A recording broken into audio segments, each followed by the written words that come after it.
Hi friends, నేనైతే మీ అర్జున్ మాట్లాడుతున్నా. ప్రస్తుతం ఉన్న రోజుల్లో ఒక అబ్బాయి బయటికి వెళ్ళి ఏదైనా కొత్త పని మొదలెట్టాలంటే ఒకటికి 100 సార్లు ఆలోచించుకునే రోజులు అయిపోయినాయండి ఈ రోజు.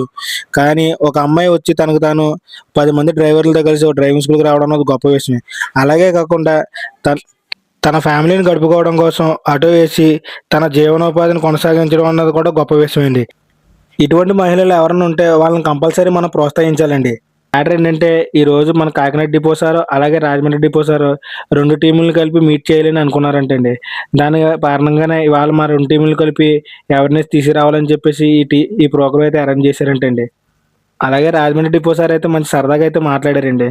ఆ సార్ మాట్లాడినని చెప్పి అయితే మాకైతే టైం కూడా తెలియలేదు. ఆ మాటలు మీరు కూడా విందుగాని చూడండి. ఇందులో ఎటువంటి కష్టం అనేది లేదు. మీరు చాలా లక్కీ తెలుసు, అదృష్టం. ఒకవేళ మీరు చేయలేకపోతున్నారని చెప్పేసి మేమైనా 1-2 సార్లు చెప్పి లేకపోతే ఏమైనా హార్ష్ గా చెబితే డబ్బులు ఇచ్చి తెచ్చుకున్నామంటారు వెళ్ళమంటే నేను భావంతో కలిగి ఉన్నారు. అది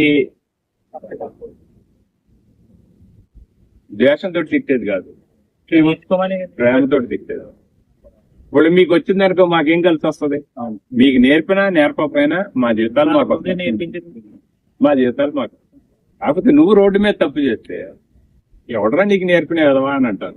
అంటే నువ్వు చేసిన పనికి మేము తిట్టి తిన్నాను, అది ఒకటి. రెండోది ఇంకో విషయం ఏంటంటే ఈ గాని నేను గాని లైన్ మీదకి వెళ్ళిపోతే ఒక డ్రైవర్ గా మందిని తయారు చేసి వాళ్ళని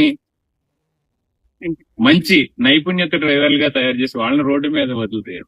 మీ తప్పిదం ద్వారా ఎటువంటి ఆస్తి నష్టం గాని ప్రాణ నష్టం గాని జరగకోకుండా ఉంటదండి. అలాగే రేపు మీరు భవిష్యత్తులో మంచి బాగా సెటిల్ అయ్యి మీ ఫ్యామిలీలకి మంచి భోజనం, మీ భార్య పిల్లలకి ఏ లోటు లేకుండా చూసుకుంటే ఆ ఆశీస్సులు మమ్మల్ని మా భార్య పిల్లల్ని ఆ భగవంతుడు చూస్తాడని ఆశ.